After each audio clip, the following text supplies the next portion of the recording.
Hello viewers, welcome back to my channel আস্থা tutorial home. Class 9-এ আজকের ক্লাসে তোমার জন্য ফিজিক্যাল সায়েন্সের ওপর স্কুল নম্বর 3 পেজ নম্বর 262 মানে হচ্ছে তোমার জন্য স্কুল নম্বর 3, যেটা তোমাদের জন্য হচ্ছে বনগাঁও কুমুদুমিনী উচ্চ বালিকা বিদ্যালয়। এখানে স্কুলের নামটা লিখে দেওয়া স্কুল নম্বর 3 বনগাঁও কুমুদুমিনী উচ্চ বালিকা বিদ্যালয় ফার্স্ট সামিটিভের।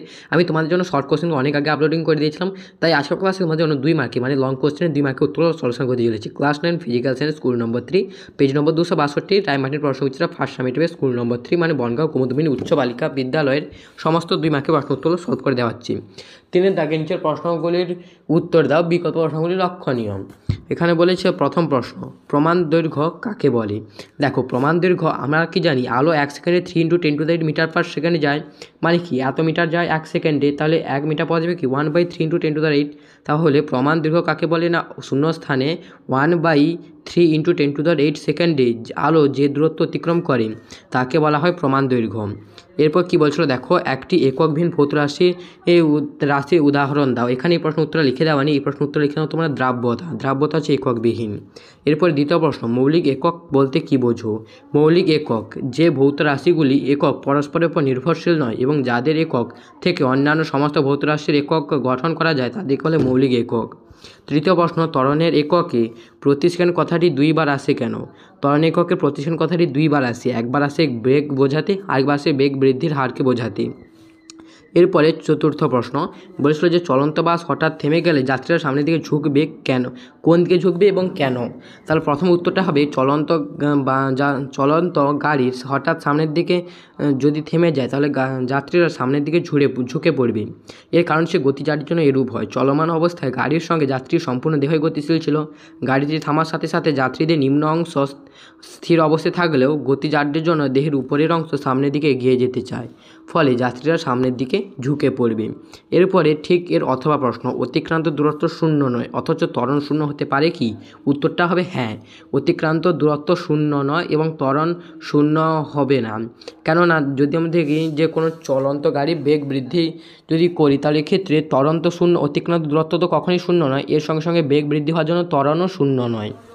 এরপরে কি বলেছিল দেখো, চতুর্থ প্রশ্ন, বন্দুক থেকে গুলি ছোড়ার সময় বন্দুক পিছন দিকে ধাক্কা খায় কেন? এটা খুবই গুরুত্বপূর্ণ একটা প্রশ্ন। ধরা যাক এম ভরে একটি বন্দুক আর স্মল এম ভরে একটি গুলি ছোড়া হলো।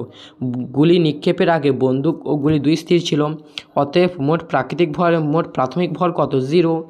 আর মনে করি বুলেট ছোড়া পর বন্দুকের বেগ ক্যাপিটাল ভি, বুলেটের বেগ স্মল ভি, তাহলে অন্তিম বেগ কী হবে? Capital M capital V plus small M small V.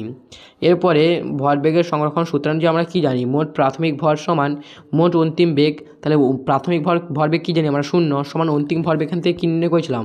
Capital M V plus small M V. তাহলে এখানে প্লাস এম ভিটা যদি উপাশে নিয়ে চলে যাই তাহলে কী হবে? মাইনাস এম ভি, তার মানে কি ক্যাপিটাল এম ভি সমান মাইনাস এম ভি। তাহলে এরপর দেখো, অর্থাৎ বন্দুকের বেগ অনেক সময় অনেক কম বুলেটের বেগের চেয়ে ঋণাত্মক থেকে চিহ্ন থেকে বোঝা যায়, উভয়েরই বেগ পরস্পরের বিপরীত। বন্দুকের এই বেগকে প্রতিক্ষিপ্ত বেগ বলা হয়। আর রৈখিক ভরবেগের সংরক্ষণের সূত্রান্ত থেকে আমরা জানি যে বন্দুক থেকে বুলেটটি তীব্র বেগে সামনের দিকে ছুটে যায় এবং বন্দুকটি অনেক কম বেগে পিছন থেকে সরে আসে, ফলে বন্দুকধারী ব্যাগ তো কিছুটা পিছন থেকে সরে আসে। এরপর দেখো 238U92 এতে প্রোটন, ইলেকট্রন, নিউট্রন সংখ্যা কত? এতে 3টি নিউট্রন কম থাকলে তাহলে এদের চিহ্ন কত হবে হিসাব করি। তাহলে দেখো এখানে যেহেতু উপরে লেখা থাকে আমি তোমাদের বলছিলাম উপরে লেখা থাকে তাকে বলা হয় ভর সংখ্যা, আর নিচে যেটা লেখা থাকে তাকে বলা হয় প্রোটন সংখ্যা। তাহলে প্রোটন সংখ্যা কত হবে? 92। আর প্রোটন যত ইলেকট্রন তত দেয়, ইলেকট্রনও কত হবে? 92। আর নিউট্রন সংখ্যা নির্ণয় করতে হলে এই ভর সংখ্যা থেকে প্রোটন সংখ্যা বিয়োগ করতে হবে, যেমন 238 - 92 মানে কত হবে? 196।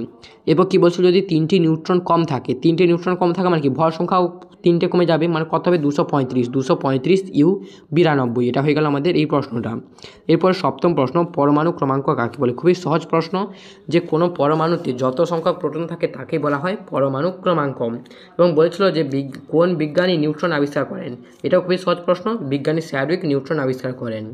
এরপর দেখো অষ্টম প্রশ্ন, এল কক্ষে সর্বাধিক কয়টি ইলেকট্রন থাকতে পারে?